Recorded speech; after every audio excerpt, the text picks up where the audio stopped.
A WFAA investigation revealed industry loopholes and weak oversight allowed dangerous trucking companies and drivers to operate with deadly results, like this I-35W pileup in Fort Worth 3 years ago.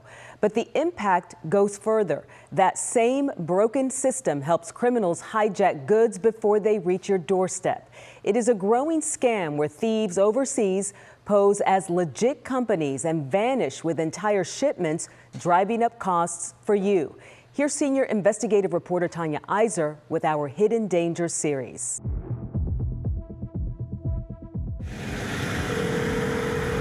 When will your driver be there exactly? Can you tell me the ETA? You're listening to A Crime in Progress. What's the product on this load?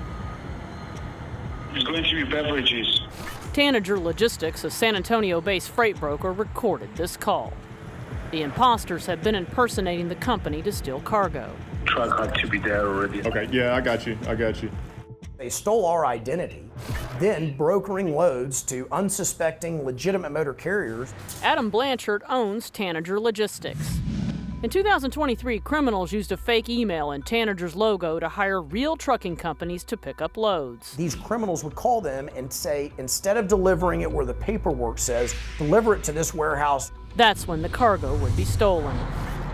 Blanchard took his case to state and federal law enforcement. It was an absolute nightmare. It was just dead end after dead end. And the reputational damage that's resulted from it is something that's affecting us to this very day. It's a nightmare for the whole industry. Cargo theft in the United States fundamentally changed somewhere between 2020 and 2022. Scott Cornell heads a team that investigates cargo theft for travelers insurance. Post-COVID, cargo thieves became aware of the fact that, hey, I can be anywhere and steal freight anywhere.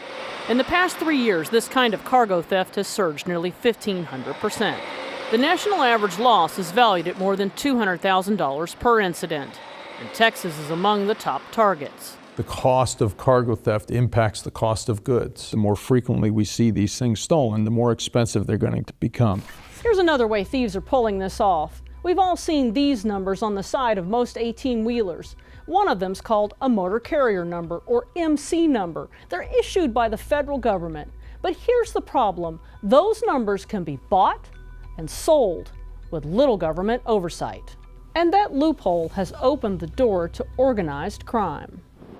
So they would basically go out and buy the MC number so that they would appear as though they were a legitimate trucking company on paper, but they're just owned by these organized rings. Our people went through the normal processing. Florida-based freight broker Brian Watts saw that exact scenario play out firsthand. The trucking company had just sold its MC to an unsavory group that was using that identity in order to steal loads. He says scammers targeted a company shipping tires. All 9 loads were stolen, started setting up shop in the streets of Compton. The agency that issues motor carrier numbers is the Federal Motor Carrier Safety Administration.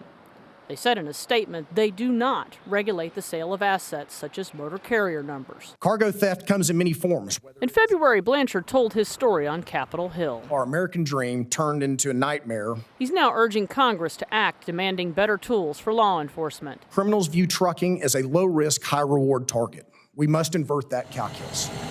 Remember that phone call where Blanchard recorded the scammers? About 2 or 3 minutes in, we said, hey, we are also Tanager Logistics. You've stolen our identity. We're informing law enforcement of what you're doing. They let us know with the click of a button that they were not interested in talking any further.